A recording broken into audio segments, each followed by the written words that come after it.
Hey everybody, welcome back to another Diecast review. As you can tell, voice is getting a little closer. Not quite there yet, but we'll get there. But anyway, today we're taking a look at the 2019 Brickyard 400 race win of Kevin Harvick. This is the Big Machine Vodka 400 win from the Brickyard. He ended up winning back-to-back this year, or 2019 and again in 2020. So I did finally acquire the 2019 one. Originally I was kind of like, I'm not a huge Harvick guy, but being as it was a Brickyard, and it's a cool Mobile 1 car, I decided I'd end up picking it up. And so it goes great. I can add it alongside this pin here. Let's go ahead. Actually, I'll show it here in just a little bit. And then we got our card and all that. But let's go ahead and start with the box, and then we'll move on from there.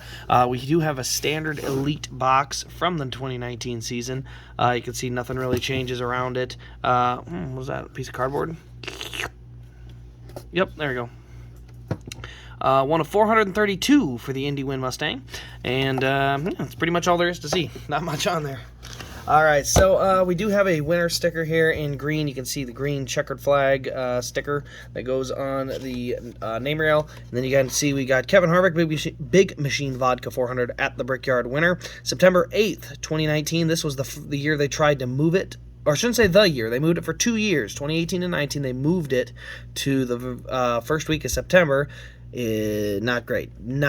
So they moved it to the 4th of July, which is a little better, and then they kind of moved it back to where it belongs, which is late July, August area. So, I don't know. They were trying some stuff, and this was one of them years. But you can see he started first, 160 total laps, 9 cautions. He led 118 laps and won by 6 seconds. So it was kind of domination in this race. And honestly, the biggest problem with the Brickyard has become, ever since 2015, when they cut the horsepower, this track is awful. Just like Pocono, since 2015, it's awful. You have to have horsepower with these really big ovals or triangles, whatever you want to call it, and they've gone to this idea that you can somehow pack race on a flat oval, and well, it doesn't work. So you guys know what that is from there. But hopefully, I mean, I guess we're on the road course now, so that's fine. But on Pocono, I'd love it if they could throw 1,000 horsepower under it, and at least if it's going to be a 6-second lead, at least we can enjoy the high horsepower, right? Give the fans something.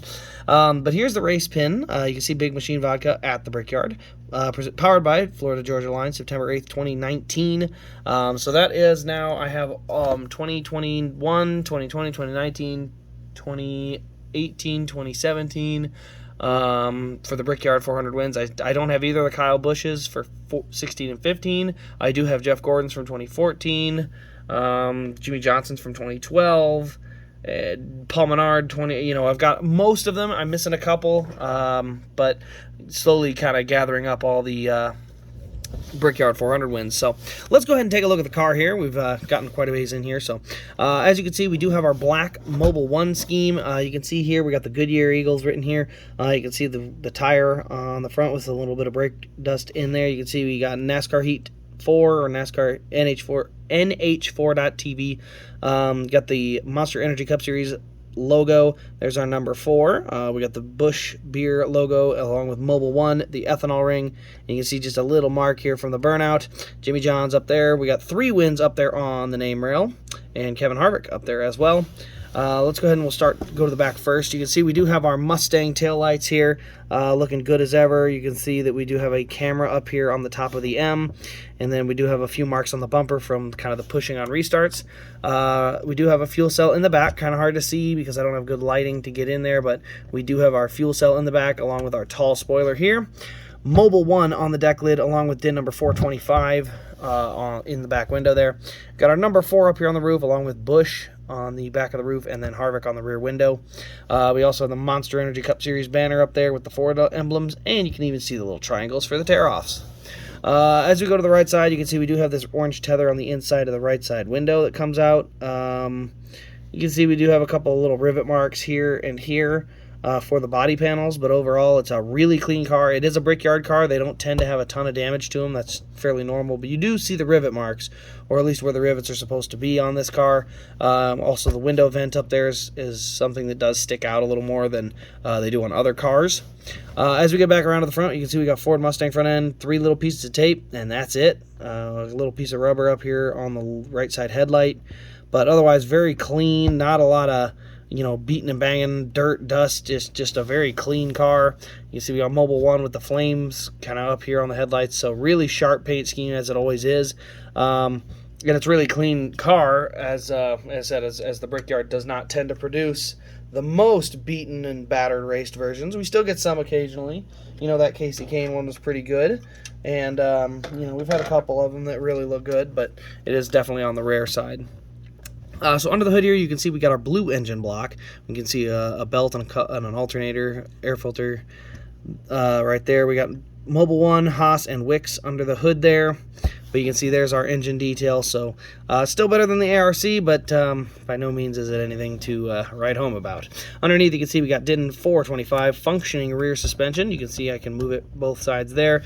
Functioning front suspension a little bit less, but we do have the posable wheels, the black tailpipes, and then as I said, we do have the full suspension down there and all the detail there. So overall, the car is, as I said, it's really clean. The paint scheme's clean. It's just because of the significance of the Brickyard 400. Me going to Indy this last year, I thought it was kind of cool to be able to, you know, start maybe getting the cars from Indy that I've seen or remember them winning. I can remember most of the way back to, I think, 2005 when Tony Stewart won. And yeah, I think from there on I can remember almost every winner. I'll do it right now.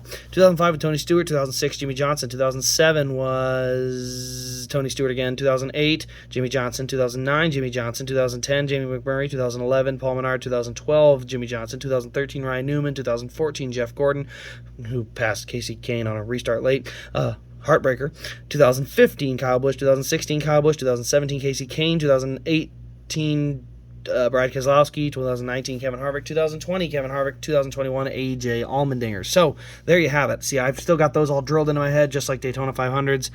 Maybe soon I'll do that with the Coke 600s, and I'll start memorizing all those. But for now, I'll start doing with the Coke 600. But anyway, guys, I hope you have enjoyed the video. Let me know your thoughts in the comments below. Also, let me know how far you can go back on the Brickyard 400 race win. Some of you can probably go back further because you've been watching the sport longer. I know, you know, 2004 was Gordon, 2003 was Harvick, 2002 was Elliott, 2001 was I'm not sure. So I can go back to about 2002 if I had to. But yeah, let me know how far you can get in the comments below. Thanks for watching, guys. This has been Race Craze, and we'll see you in the next Diecast review.